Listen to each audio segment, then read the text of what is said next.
Hello friends, मेरा नाम hence Shah है। मैं पब्लिक स्पीकिंग ट्रेनर हूं। दोस्तों, कुछ लोग वैसे होते हैं कि जिन्हें अंग्रेजी भाषा में स्पीच देने की या प्रेजेंटेशंस देने की जरूरत पड़ती है, लेकिन अंग्रेजी में उनकी मास्टरी नहीं होती है। वो रूटीन लाइफ के अंदर इंग्लिश लैंग्वेज में नहीं बोलते हैं। कुछ लोग वैसे होते हैं कि जिन्हें कभी कभार जो है वो इंग्लिश लैंग्वेज के अंदर स्पीच देने की जरूरत पड़ती है, रेगुलरली बोलने की आवश्यकता नहीं होती है। लेकिन उनके केस में भी जो है वो ऐसा देखने को मिलता है कि कुछ लोग जो है वो रेगुलर लाइफ के अंदर इंग्लिश भाषा को नहीं बोलते हैं। तो आज के इस वीडियो में हम आपको यह बताने वाले हैं कि अगर आप रेगुलर लाइफ में इंग्लिश लैंग्वेज को नहीं बोलते हैं या फिर आपकी जो है वो इंग्लिश लैंग्वेज जो है वो थोड़ी पुअर है, भले ही आप रेगुलर लाइफ में बोलते हैं, तो आप अपनी स्पीच को, अपने प्रेजेंटेशंस को एट्रैक्टिव तरीके से जो है वो कैसे दे सकते हैं। तो इस वीडियो में हम आपके साथ 3 टिप्स को शेयर करेंगे जिन्हें आप ध्यान से सुनिएगा। वे आपको हेल्प करेगी इंग्लिश में आकर्षक स्पीच देने के लिए। ये जो 3 टिप्स है आप सब लोगों के लिए, उनमें से सबसे पहली बात यह है कि आप अंग्रेजी वाक्यों को पूरे प्लानिंग के साथ बोलिए। ये जो है वो हमारी फेवरेट टिप है, इसे जो है वो आप ध्यान से समझिएगा। इंग्लिश लैंग्वेज में जब भी जो है वो बोलने की जरूरत पड़ती है तो कुछ लोग जो है वो बोलते समय थोड़े से घबरा जाते हैं और उस घबराहट के कारण जो है उनके बोलने में फिलर्स का भी ज्यादा इस्तेमाल होता है। मतलब ऐसे जो वर्ड्स का यूज होता है, उसके बारे में और हम बात करेंगे। लेकिन इस टिप के अंदर हम कहना ये चाहते हैं कि लोग जो है वो थोड़े से डर जाते हैं। अब यहां पर ये डर के कारण जो है वो वाक्य जो होते हैं उसमें भी कुछ गलतियां होती है। जो सबसे ज्यादा गलती देखने को मिलती है वो मिलती है कि वाक्य की शुरुआत ही जो है वो गलत तरीके से होती है। तो करना क्या चाहिए उस चीज के बारे में समझते हैं।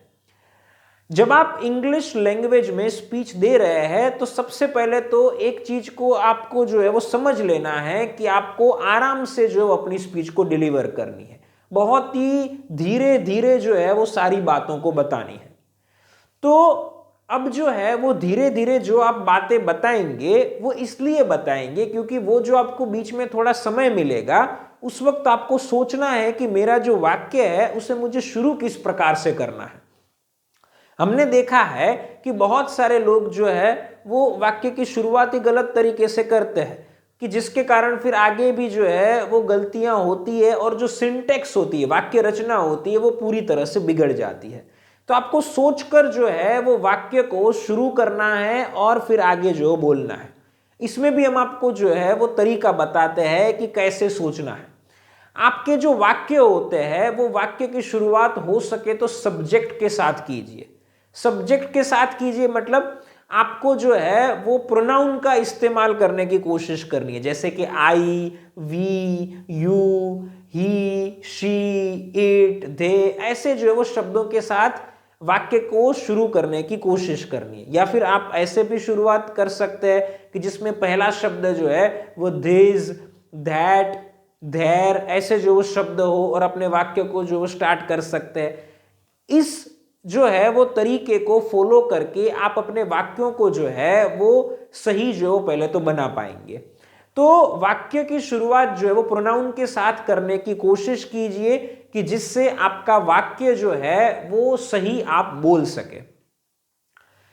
बहुत सारे लोग जो है वो किसी भी शब्द के साथ वाक्य को शुरू कर देते हैं लेकिन वो इंग्लिश भाषा में नहीं चलता है।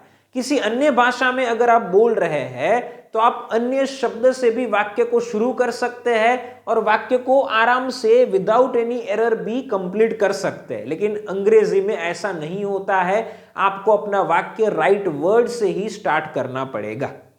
राइट वर्ड से वाक्य को शुरू करने के कारण आपकी मेजॉरिटी ऑफ जो प्रॉब्लम्स है वो दूर हो जाएगी। यह चीज आप जो है वो याद रखिएगा। तो ये हमारी पहली टिप आप लोगों के लिए है कि हमें हमारे वाक्य को पूरे प्लानिंग के साथ बोलना है। आगे बढ़ते हैं और हम जो है वो दूसरी टिप के बारे में डिस्कस करते हैं, और वो हमारी टिप आपके लिए यह है कि आपको हर हफ्ते 5 नए अंग्रेजी शब्दों को लिखने हैं। यहां पर जो है वो इस पॉइंट को भी अच्छे से समझिएगा, क्योंकि हम आपको ये हमारे व्यक्तिगत अनुभव के ऊपर से बता रहे हैं। होता यह है कि जब लोग इंग्लिश में स्पीच देते हैं तो कभी कभार उन्हें कुछ शब्द याद नहीं आते हैं, कि जिसके कारण वो अपनी जो बातें हैं उसे अच्छे तरीके से प्रेजेंट नहीं कर पाते हैं, वो बातें सिर्फ मन में ही रह जाती है।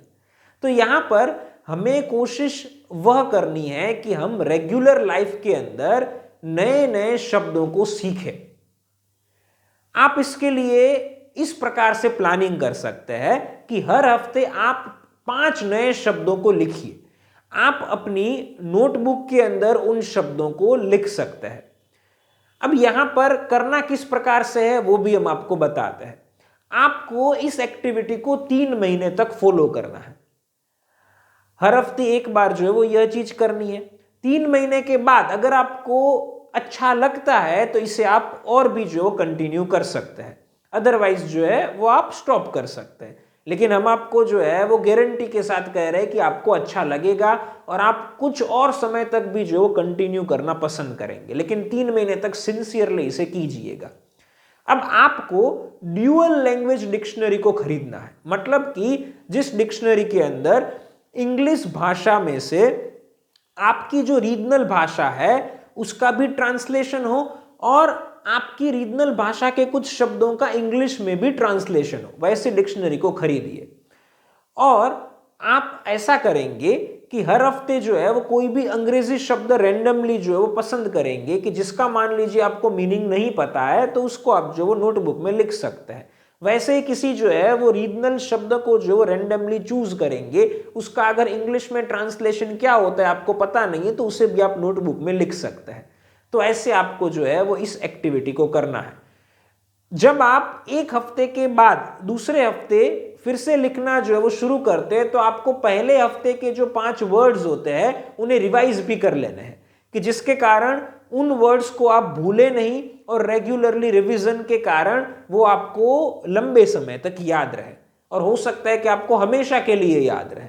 तो ऐसे जो है वो हर हफ्ते रिवीजन भी पिछले दिनों का करना है। फिर 3rd वीक के अंदर जो है वो आप 1st वीक का भी रिवीजन करेंगे और 2nd वीक का भी रिवीजन करेंगे। तो ऐसे इस एक्टिविटी को कीजिए, आपकी वोकैब्युलरी बहुत ही स्ट्रांग होगी स्लोली एंड ग्रेजुअली, कि जिसका फायदा आपको इंग्लिश में स्पीच देने के अंदर होगा। ये हमारी आपके लिए दूसरी टिप है। आगे बढ़ते हैं और इस वीडियो की जो तीसरी और आखिरी टिप आप लोगों के लिए है वो यह है कि आप अपना वॉइस मॉड्यूलेशन बेहतरीन बनाइए। सुनने में बहुत ही जो सिंपल टिप लग रही है, लेकिन इसको सुनिएगा क्योंकि हम आपको प्रैक्टिकल बातें बताएंगे। होता यह है कि जब लोग इंग्लिश में स्पीच देते हैं तो जैसे हमने आपको शुरुआत में कहा, पहले तो फिलर्स का इस्तेमाल होता है, मतलब हर कुछ वर्ड्स के बाद जो है वो ये शब्द यूज होता है। उसके अलावा क्या होता है, जब लोग इंग्लिश में स्पीच देते हैं उनको जो है वो, जैसे हमने कहा कि थोड़ी जो वो स्लो जो है वो स्पीड में स्पीच देनी है, प्लानिंग के साथ स्पीच देनी है, तो लोग जो होते हैं वो एक प्रकार से देखने जाए तो अपनी रीजनल लैंग्वेज में जैसे स्पीच देते वैसे स्पीच नहीं दे पाते, क्योंकि उनको सोचना ज्यादा पड़ता है। वो आराम आराम से जो अपनी बातों को कह रहे होते हैं, कि जिसके कारण थोड़ी सी जो है वो नीरसता, मतलब कि लोग जो होते हैं वो थोड़ा सा बोरिंग फील करते हैं जब जो है वो इंग्लिश के अंदर वे स्पीच को सुन रहे होते हैं। तो यहां पर उनको बोरिंग जो फील नहीं करवाना है। उसके लिए हमें क्या करना है, तो हमारे बोलने में जो है वो कुछ और टेक्निक्स का भी इस्तेमाल करना है। तो अब टोटल क्या क्या करना है ये हम आपको बता रहे हैं इस तीसरी टिप के अंदर। तो सबसे पहले आपको फिलर्स का इस्तेमाल नहीं करना है, उसके बदले पोज लेना है, कुछ बोलना नहीं है, सोचते सोचते अपनी बातों को जो है वो डिलीवर करना है। दूसरी चीज, आपको अपने बोलने में आवाज को ऊंची रखनी है। आपकी आवाज ऊंची होनी चाहिए। अगर आप अपनी आवाज को ऊंची रखेंगे तो लोग जो है वो एंगेज्ड रहेंगे, आपसे जो है वो अटैच्ड जो है वो रह पाएंगे। तो यह चीज जो याद रखनी है कि वॉइस जो है वो लाउड होनी चाहिए। और तीसरी बात है कि आपको बोलने में हर एक शब्द के ऊपर पिच का इस्तेमाल करना है, शब्द के ऊपर भार देकर अपनी बातों को कहनी है कि जिसके कारण लोग जो होते हैं उनको आप ऐसा फील करवा सके कि आपकी सारी बातें जो बहुत ही इंपॉर्टेंट बातें हैं और आप एनर्जी के साथ जो बोल रहे हैं वैसा उनको फील हो सके। एक एग्जांपल के साथ बताना चाहेंगे, सुनिएगा। Hello everyone, my name is Hans Shah. Today I am going to speak on the topic environment.